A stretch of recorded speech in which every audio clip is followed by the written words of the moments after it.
Today's video is made to give a tribute to Dr. Kamala Sohonie, the first Indian woman to get PhD in a scientific field. So let us learn today about her struggles, how she paved way for women to get educated.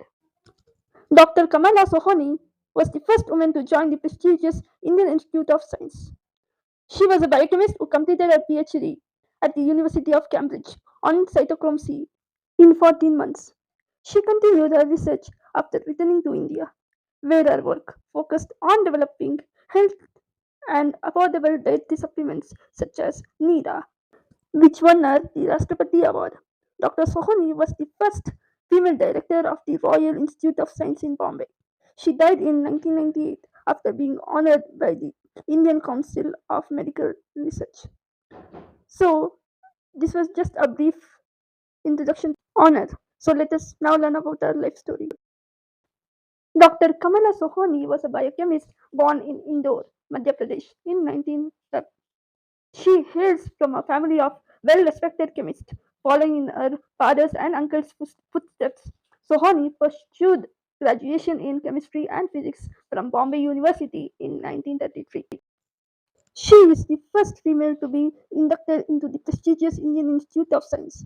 Initially, her research fellowship application was rejected by Dr. C.V. Raman, who was the director of Indian Institute of Science, giving reason that she was a woman and he doubted her scientific abilities.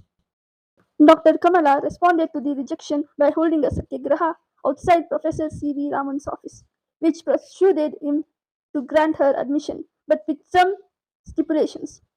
She would not be admitted as a regular student. She would be on probation for the entire first year. Her work would not be officially recognized until C.V. Raman was himself satisfied with its quality. She would not spoil the environment by being a distraction to her male colleagues. In an interview, Dr. Kamala Sohoni said that the bias against women was so bad at that time.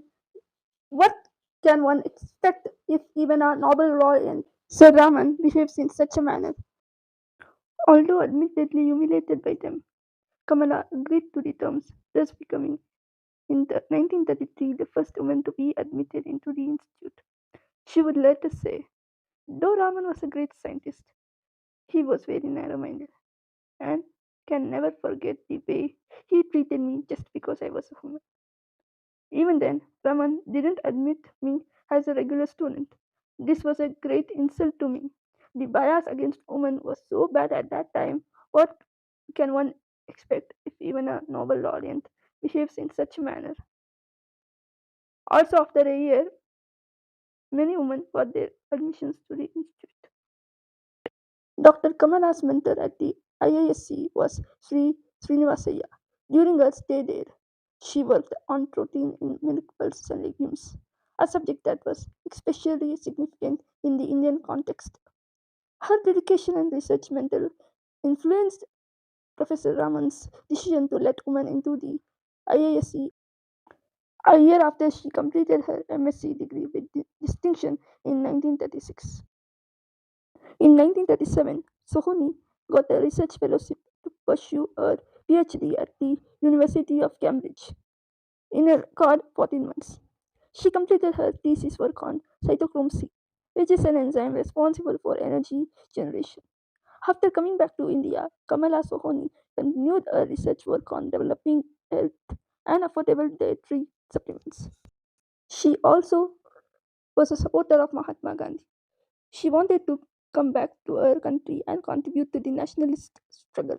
She was also appointed as a professor and head of the Department of Biochemistry at Lady Hardinge Medical College in New Delhi.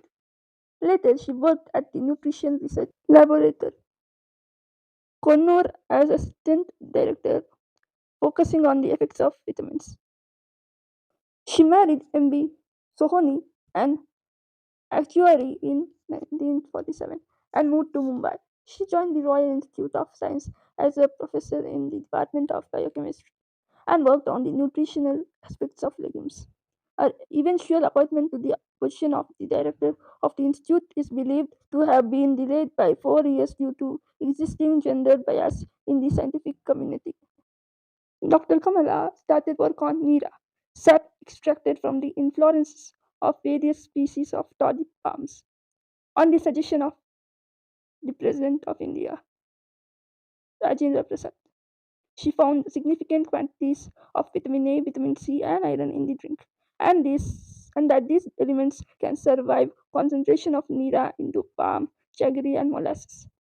Latest studies indicated that the inclusion of Nira in the diets of malnourished adolescent children and pregnant women from tribal communities as an inexpensive dietary supplement lead to significant improvement in health.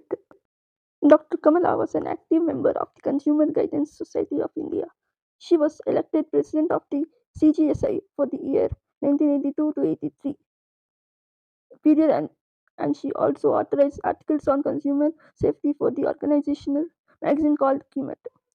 Kamala Sohonie died in 1998, shortly after collapsing during a facilitation ceremony organized by Indian Council of Medical Research in New Delhi.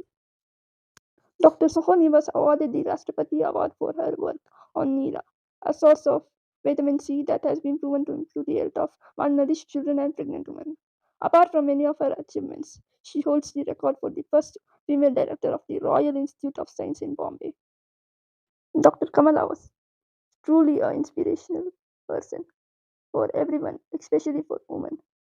Though she got humiliations from everyone, she stood still and fought against the injustice and the discrimination against females.